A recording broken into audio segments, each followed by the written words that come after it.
Yes, I'm ready. Thanks once again, Amit, for sharing your screen. And again, today I have the distinct. Yeah, I think the screen sharing is on now. No, not yet. No, You can't see. Shall I share my screen if not? It's done. No. Yes. Can you see the I shared already? Yes, yes. So as pointed out, Dr. Veer Singh is our youngest faculty for today. So not the last and certainly not the least. So he has Shomya, just excuse me, The just 1 screen minute. is on. There's some issue. Just 1 minute, yeah.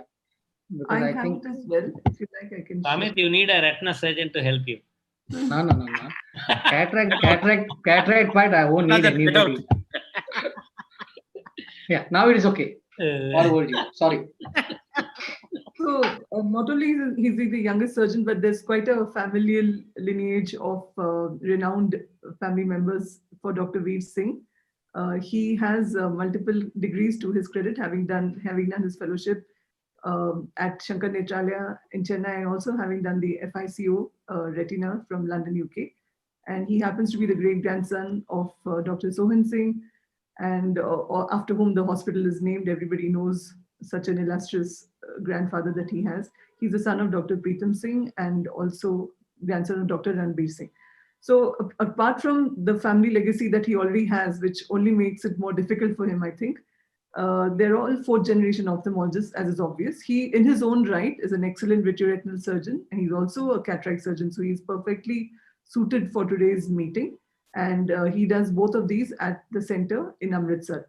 He did his MBBS from the KLE Society Jawaharlal Nehru Medical College in Belgaum.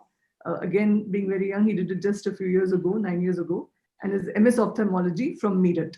And he had topped his batch there also. So you can see that he's maintaining the illustrious lineage that he comes from. So he, apart from doing many other surgery fellowships, he also has done a FICO fellowship from Shroff's Charity Eye Center in New Delhi. Again, over to Dr. Veer Singh for his case presentation. Veer Singh, very happy to be your Facebook friend now. And I think the entire family is close to me. Again from Jain Medical College, Belgaum. Happy to share that. And Veer Singh, I don't know whether you remember, I've come and spent holidays with your parents. I know, sir. An interesting fact, sir, Dr. Srinivas he's a postgraduate at Belgaum when I was a third year MBBS. So he taught me ophthalmology back then. Very good. Lovely college. But today he knows much more ophthalmology than me, sir. Now that's good, no? Yeah, that's what is expected from a junior. Yes. We have three alumni from Belgaum now. From Shankar Netralaya, man. Who is that one? Okay. I am from Belgaum, Jain Medical College. I am the father, the senior most. Amit, yeah, I know. Okay, over to you, Veer. So before I begin, I'd like to thank Partha Biswas sir for the entire team at AIOS and the expert team of panel for having me here. So I've been given, I think, a relatively simpler topic, I would say, which has much less treatment dilemma, subretinal hemorrhage. And I'm going to be presenting two very simple cases from a retina surgeon's point of view. And each of these cases, both of them are not AMD. One is an AMD related and one is a different pathology. And I'll come to them and probably have a good discussion by the end, because treating a subretinal hemorrhage has pretty much on the same lines, other than an adjuvant anti-VEGF for other conditions as well. So the first case was a 53-year-old female. She was a known case of hypertension since 12 years. She had a sudden drop in vision in the left eye since 2 days. Her presenting visual acuity was counting figures close to face. She had a grade 3 to 4 cataract, which you can see here that the fundus picture is quite hazy. And the OCT was also was taken with great amount of difficulty, but it showed a clear subretinal hemorrhage. If you can see a small lesion near the superior arcade. So it was diagnosed as a case of ruptured RAM with a submacular hemorrhage. Now, the options discussed with the patient were either to go with the pneumatic displacement followed by cataract surgery or combine the both. But then patient revealed a history of PIVD, which is a prolapsed intravertebral disc, and expressed the inability to maintain a prone position. Keeping in view of that, we advised a combined surgery, which is a phaco, along with a vitrectomy, subretinal TPA, air, and a SF6 tamponade. GVP was very clearly explained to the patient. but I think the patient had some dilemma in mind, and probably there's a general consensus, at least here in Punjab, ke most of the things is because of vision drop ho gaya tha, cataract hai. So the patient did not report back. Patient underwent phaco procedure elsewhere and had no visual gain. That's when the patient went to PGI seeking a second opinion. And lucky for me, he ended up with a close friend of mine, Dr. Mohit Dogra there, who ended up getting in touch with me, and we ended up had the opportunity to treat the case together. So the vision was still counting figures, but the fundus picture was definitely clearer because the cataract was gone. Submacular hemorrhage still remained, and the OCT was something like this. So we decided to go in for a surgery, and the surgery was basically because the prone position was an issue. We decided to go with a 25 gauge subretinal TPA air and a SF6 tamponade. So this is what the surgery was done by Dr. Mohit Dogra at PGI. After making 25 gauge ports, a complete vitrectomy was done. And once the vitrectomy is over, the subretinal hemorrhage was again inspected, and a superior nasal site was selected to inject. This is a 41 gauge Med1 subretinal cannula, through which 0.3 ml of TPA along with 0.3 ml of air was injected.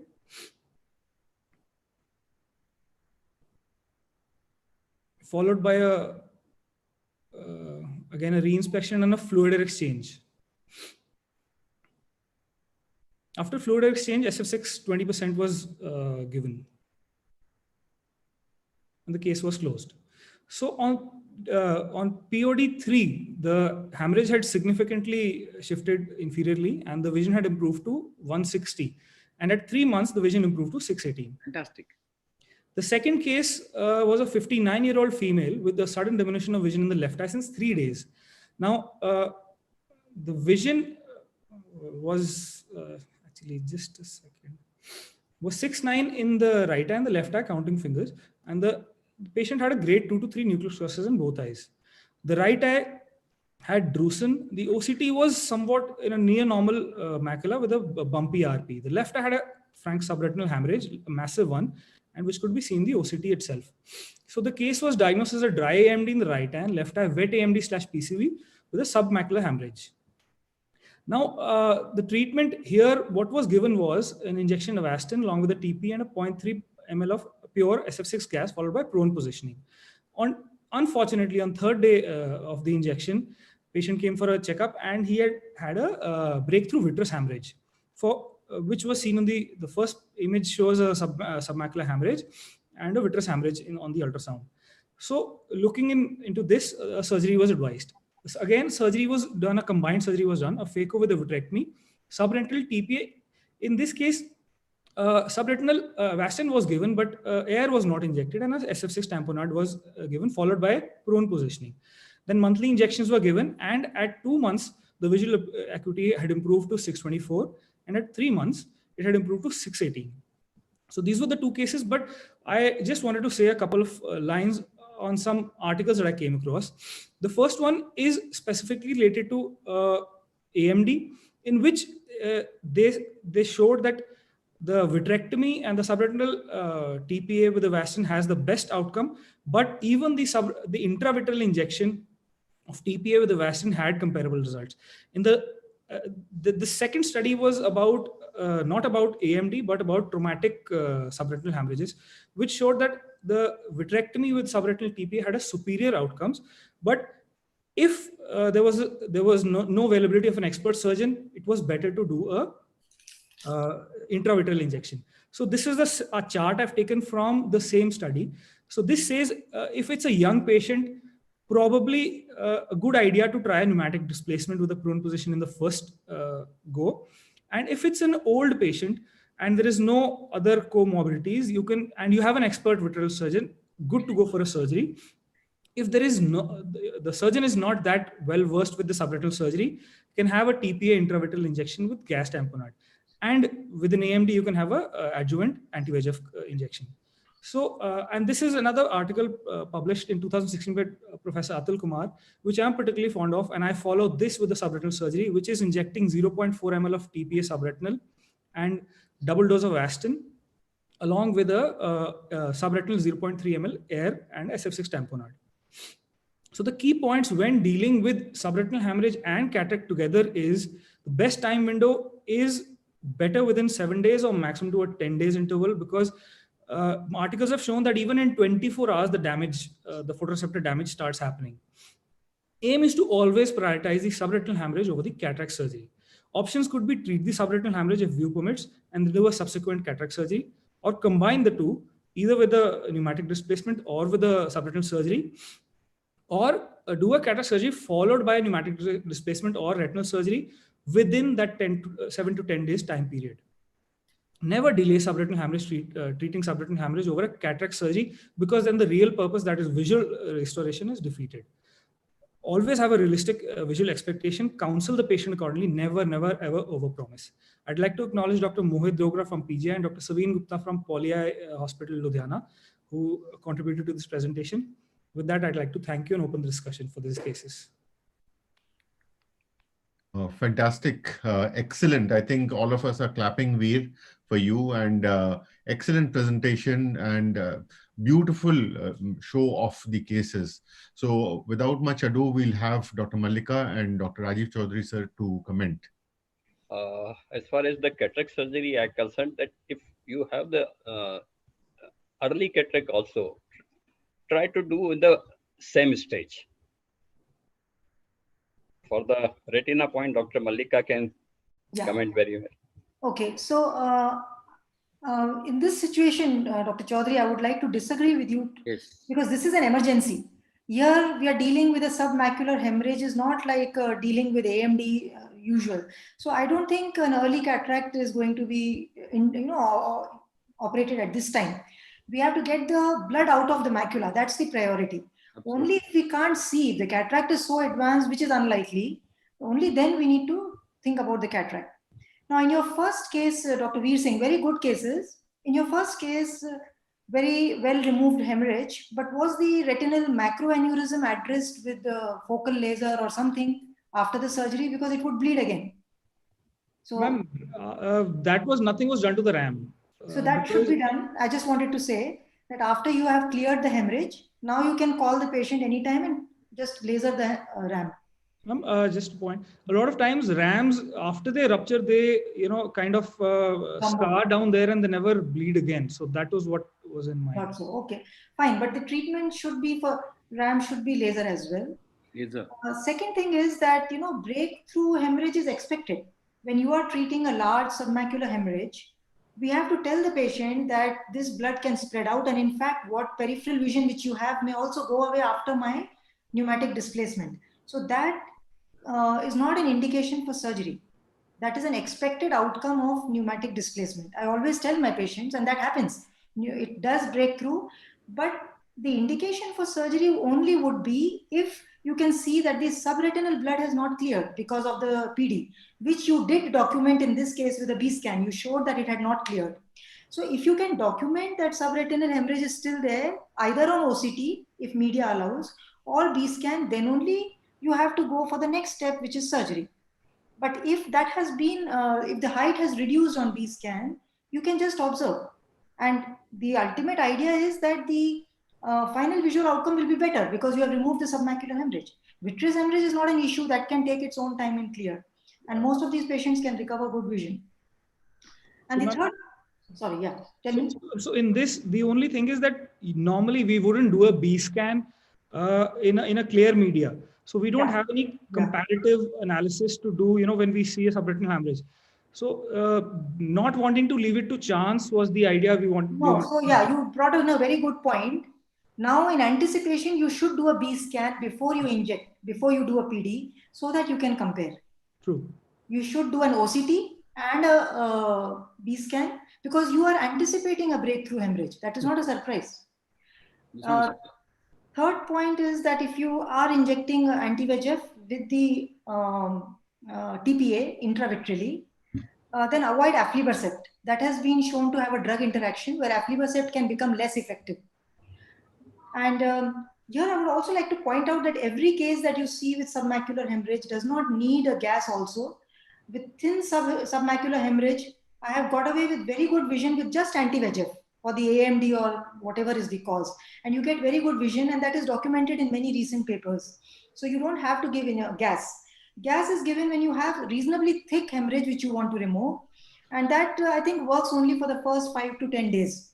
And in every case, if you can give an intravitreal TPA with a gas, that's always good because large number of cases will clear. Only a small proportion will go to submacular TPA and gas injection required. And if you do a submacular TPA, then you have to keep the patient supine for a few hours before you put them face down, so that the TPA can act on the clot before the patient can go face down, prone position. We do that when giving injections as well. We tell the patient to lie supine for the first 2 hours and then do prone position. That's right. That's all. These are the points, but otherwise very good. Can I ask one question, Malika? Can I add a point? Yes. One of the points was that for the RAM, the best way to assess is after the media has cleared and the hemorrhage is cleared, do an fluoresceint angiography and check whether the RAM is open or is it closed, like what you said. Generally, most of them thrombose on their own. So you would not need treatment. So all RAMs don't need treatment. So it just depends on what it is. Like can you please tell what is the full form of RAM for the anterior segment? Retinal artery macroaneurysm. Thank you. Yeah. The second point is whenever you have breakthrough hemorrhage, like what he showed, generally it becomes like a khaki colored vitreous. It's actually very thick vitreous. And generally most of these vitreous does not clear. So patients do end up with needing surgery rather than they waiting. It doesn't help because it always has a very different texture. You would always see a very thick vitreous, and when you do vitrectomy, you see a very thick vitreous. Actually, once you start doing vitrectomy, you can tell that there's a retinal pathology just looking at the vitreous. The khaki color is because of the duration of the blood, but that does not mean that it will not clear. It's not organized vitreous hemorrhage, which we get in a long-standing vitreous hemorrhage. So generally, the course has been that most of them do require some intervention. Some of them do. I've never had to do a vitrectomy to remove that obstruction. Never. Within a month, they clear. Yes, so, but it's very important to look at the OCT before you inject subretinally, because many a times if you have a big sub-RPE component and a small subretinal component, then there is no point injecting subretinally. That is very important. Secondly, what I do is, in such cases, I don't do a complete fluid gas exchange. I do about a 60 to 70% FGE and then leave it, because you want the lower retina to be left without gas so that the hemorrhage can be literally pushed towards the inferior side and not locked at the macula. Many times, if you do a complete fluid gas exchange and you put a expansile gas, your liquefied blood also can sort of get locked against the posterior pole. So if you leave, do a partial FGE, then you have that much space down for that blood to escape inferiorly and not come back or get locked into macula. But I think that's important too. Yeah, 2 points I would like to make here. The sub-RPE hemorrhage, that's a very good point you brought up. If you have sub-RPE hemorrhage, I think even the surgery is no use, because there no use. Absolutely. So surgery should not be done. Not be done. That's why the OCT is so important, and that's why even the thickness of the hemorrhage is important, rather than how much hemorrhage you see directly. Because on OCT you might find that it is just a very thin film, and like you said, Malika, you can just get away by a normal anti-VEGF now the on the OCT. So in such submacular hemorrhages, I think doing a good OCT. Amit sir, can I just add a point? Yes, Srinivas, we'll take your last comment from you and we'll go to the next case. I think I agree with what Malika madam said. Chaudhary sir, what we do usually in cases of these submacular bleeds, especially if there is a CNVM underneath, then doing cataract surgery early, the patient will definitely be disappointed. So most of the studies have shown that usually they wait until the cataract becomes so dense that after removing the cataract, they will have a little bit of peripheral vision. That is increased illumination from the periphery that will try to give them a little bit of illumination. Only if it is obscuring your macular surgery, as Veer nicely showed in his videos, that if you use a 42 gauge syringe and try to inject it, if you have a dense PSC, and if you're not able to see the macula at all, though you are able to see the periphery, then that doesn't serve the purpose. That is where we have to do a cataract surgery and then go in for the macular surgery. Now, the second point is, I agree that if there is a thin film of blood and it is restricted to the posterior pole, we can always go in for non-invasive techniques like a pneumatic displacement and with the intravitreal TPA. But when you decided to go ahead with the vitrectomy, if it is extending beyond the arcades, it's a massive subretinal hemorrhage, then instead of giving intravitreal injection after doing vitrectomy, I would rather suggest to go in subretinal TPA, because subretinal TPA gives wonders. I've seen in my 12 of my cases that it does a wonderful results giving a subretinal TPA in case you are doing a vitrectomy. But as Madam said, if it's not that thick, if it's a thin film and young patient, you can still go ahead with the pneumatic displacement with intravitreal TPA. Thank you, Srinivas. Now we go ahead with the last case because it's already last comment. Mohan. One question, Yeah. Amit. Yeah. Yeah. I just want to ask Mallika and Veer a fantastic presentation. There are different modalities of treatment for the submacular hemorrhage. So whatever we have discussed now. So when to do what? That is what is the question I want to ask. When will you give only anti-VEGF? When will you combine TPA with anti-VEGF and gas? When will you do submacular? Yeah, so I already said that when you have a thin film of blood, then you can get away with anti-VEGF. Yeah. If you have a relatively thick clot of blood and it is fresh within 10 days, you can go with pneumatic displacement in addition to intravitreal TPA and anti-VEGF if you want, depending on the etiology. And if your PD fails or the patient has come to you after 10-15 days of the bleeding, then PD will not work. The clot would be too hard. There you have to, or if the PD has failed even in the early cases. In these two situations, you go for surgery where you do subretinal TPA and gas and then prone position. Okay. And then there's a fourth point. Supposing the blood is primarily superior and the fovea is barely involved, but mostly superior. Now here you should not do a PD because you will push most of the blood into the fovea and you will have a disaster. So here you have to operate and you have to evacuate that blood on the table, not keep TPA there in prone position, remove the blood, put TPA, wait for 15-20 minutes, allow the blood to liquefy and then aspirate the blood from the subretinal space and then put gas so that you come out with a clean fovea. Absolutely. Just one last, since this is an AMD, we are discussing AMD. I think we've not mentioned the point scarring here. In case there is scarring, I think nothing is going to work. So just plain anti-VEGF. So that is one thing I think we should keep in mind. And the last point before you close is that, like Mallika said, if there is hemorrhage only and it's sub RPE, then there is no point in doing any of these. So now you have about 5 points. Yeah. Instead of 3, it has become 5 now. Thank you, everybody.